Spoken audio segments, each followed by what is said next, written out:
పాండవుల గురించి పాండవుల యుద్ధం గురించి దుర్యోధన నీతో చెప్పాను, కానీ ఒక్క మాట నీతో చెప్తున్నాను.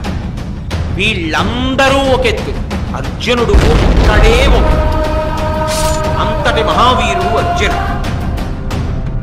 అతనికి పోలిక చెప్పడం, అతని పరాక్రమం చెప్పడం,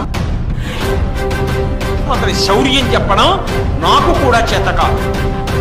అర్జునుడు ఒకడే తన సైన్యాన్నంతటినీ కాపాడుకుని నీ సైన్యాన్ని మట్టు పెట్టేస్తాడు.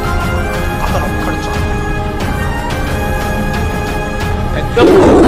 పెద్ద పులు వచ్చినట్టు వస్తాడు యుద్ధానికి.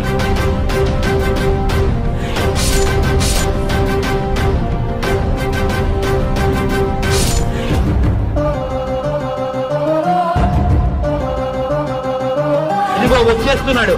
చాలా కాలం ఆకలితో బయటికి రాకుండా గుహలో ఉండిపోయినటువంటి సింహం మంచి ఆకలితో గుహ బయటికి వచ్చేటప్పటికి ఏనుగుల మంద కనపడితే ఎలా వచ్చి మీద పడిపోతుందో అలా పడిపోవడానికి వచ్చేస్తున్నాడు.